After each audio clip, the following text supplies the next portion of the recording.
السلام عليكم ورحمة الله وبركاته نحمده ونصلي على رسوله الكريم أما بعد সম্মানিত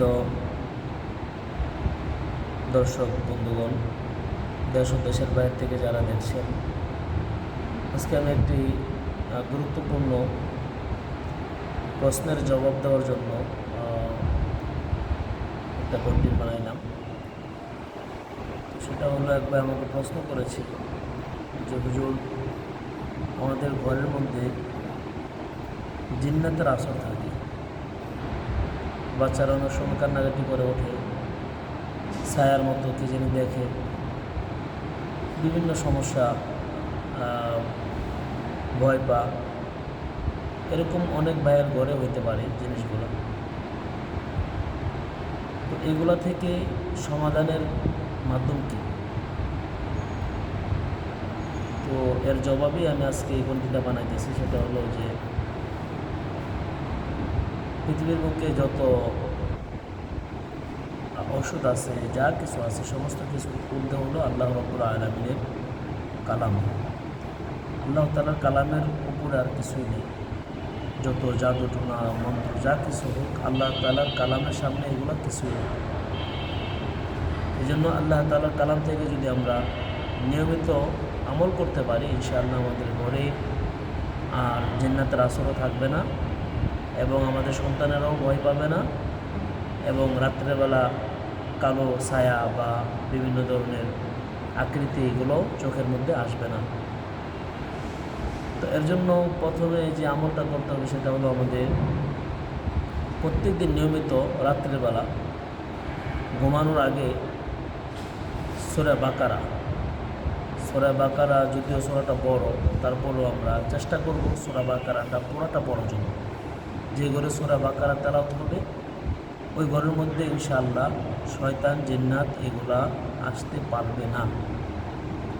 এটা হলো ঘরকে হেফাজত করার জন্য এই আমলটা করব।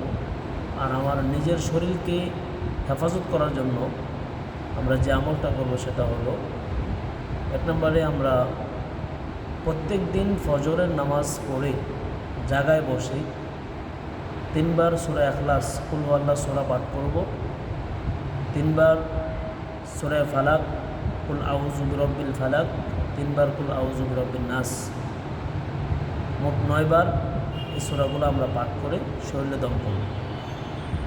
জোহরের নামাজের সময় আমরা একবার সূরা ফালাক, একবার সূরা নাস, একবার সূরা ইখলাস পড়ব, পরে শরীরে দম করব।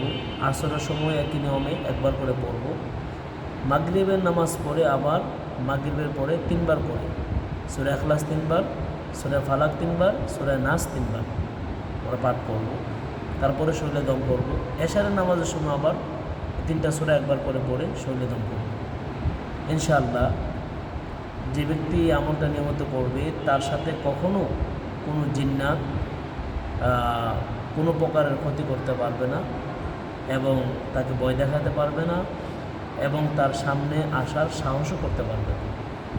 এই আমলটা যদি ইনশাআল্লাহ আমরা করতে পারি, আশা করি অনেকের ঘরে বা বাচ্চারা এরকম অভিযোগ করে। যদি আপনারা আমার এই আমলটা বা এই কথাটা যদি কারো উপকারে আসে, সে উপকারের নিয়তেই কেউ যদি আমার এই কথাটা উপকার পান এই আমলের দ্বারা, তো এর বিনিময়ে আল্লাহ তাআলা আমাকে দান করবেন।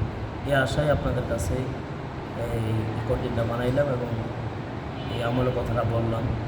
আল্লাহ তাআলা আমাদের সকলকে আমল করার তৌফিক দান করেন, এবং আমার এই চ্যানেলটা আপনারা সাবস্ক্রাইব করে রাখবেন। যদি এরকম নতুন নতুন ভিডিও আমরা ইনশাআল্লাহ আপলোড করব, এগুলো পাওয়ার জন্য, সাথে সাথে পাওয়ার জন্য আপনারা আমাদের এই চ্যানেলটা সাবস্ক্রাইব করে রাখবেন।